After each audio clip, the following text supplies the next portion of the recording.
homeostasis does not mean to keep a fixed internal environment, as changes maintained within a specific range are necessary for normal body functions.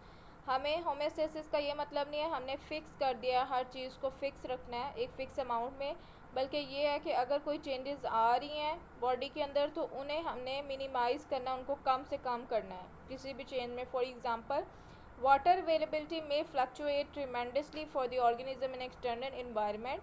अगर कोई ऐसे environment में है जहाँ पे water availability जो है बहुत ज़्यादा चेंज हो गई है ऑर्गेनिज्म के लिए, from abundant supply to almost dry conditions, कि पहले उसके पास बहुत ज़्यादा पानी था वो ड्राई कंडीशन में चला गया. However, the quantity of water in the body internal environment may vary in response to abundant supply and dry condition. तो पहले जो है वो हमारे पास अबंडेंट सप्लाई था और अब बहुत ड्राई कंडीशन है, तो हमारी जो इंटरनल इन्वायरमेंट है उसमें थोड़ा सा चेंज आ सकता है कि अगर उसके पास जो है वो बहुत अबंडेंट सप्लाई थी वाटर की तो थोड़ी सी कम करे, वो ड्राई कंडीशन को एक नैरो रेंज में ले आए. So control system with not let the body flooded with water in abundant supply. ना तो वो जब अबंडेंट सप्लाई है पूरे बॉडी को फ्लड नहीं कर देगा, पूरा पानी से नहीं फिल कर देगा, पानी नहीं भर देगा, बल्कि also not to dehydrate in dry condition, और इसी तरह ड्राई कंडीशन में भी उसको पूरी तरह से डिहाइड्रेट नहीं करा देगा, पानी उसका सारा बाहर नहीं निकाल देगा.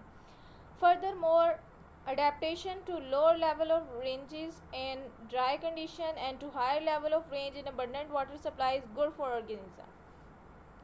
जबकि हमारे पास जो अडेप्टेशन है, जो उसने अडेप्ट कर लिया कि अगर ड्राई भी कंडीशन है तो इतना जो है पानी वो डिहाइड्रेट करेगा, निकालेगा एक जो अमाउंट में है स्पेसिफिक, और हायर अगर बहुत ज़्यादा भी पानी है तो वो इतना यूज़ करेगा बॉडी. तो इससे जो है वो नॉर्मल और इंटरनल जो चेंजेस हैं उसको मिनिमाइज़ किया जा सकता है. सो कंट्रोल सिस्टम जो है यहाँ पर लाए गए हैं, they have acquired for the variety of homeostatic regulations. Control system जो है ऐसे सिस्टम है जो बॉडी को कंट्रोल करते हैं. These living control system work exactly on the mechanism of physical control system.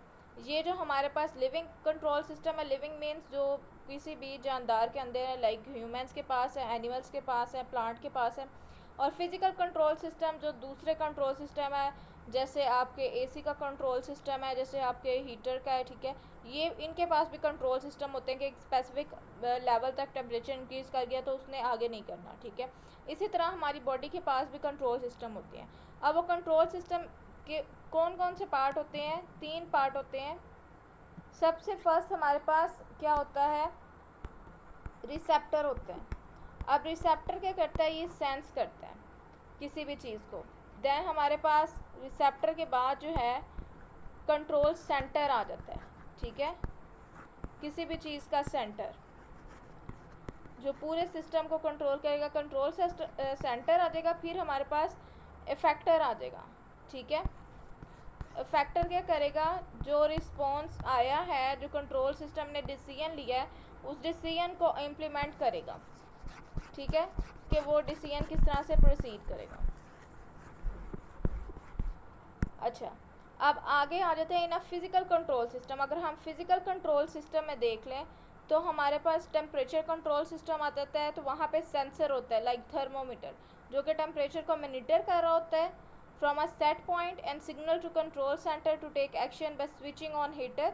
जब वो देखेगा टेम्परेचर नोट करेगा, ठीक है, और फिर बाद में वो हीटर को स्विच ऑन करने का मैसेज देगा, या अगर बहुत ज़्यादा हीट है कूल करना है तो फिर कूलिंग यूनिट को रिस्पॉन्स करेगा कि ताकि वो कूल करे, ताकि ड्रॉप कर दे टेम्परेचर, या फिर अगर राइज़ करना है टेम्परेचर इंक्रीज़ करना है तो हीटर को ऑन करे.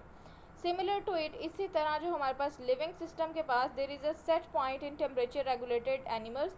ऐसे एनिमल्स जिसमें टेम्परेचर रेगुलेट होता है एंडोथर्मिक होते हैं, ठीक है, इनके पास भी सेंसर होता है. उस सेंसर को हम क्या कह रहे हैं? वो क्या है? रिसेप्टर है, ठीक है. वो सेंसर क्या है? हमारे पास रिसेप्टर है. रिसेप्टर क्या करता है? डिटेक्ट करता है टेम्परेचर चेंज अगर इंक्रीज़ हुआ है सिग्नल में to control centre for action of cooling system, और डिटेक्ट करता है चेंज और signalling for effective response to control system is a feedback mechanism. और इस मैकेनिज्म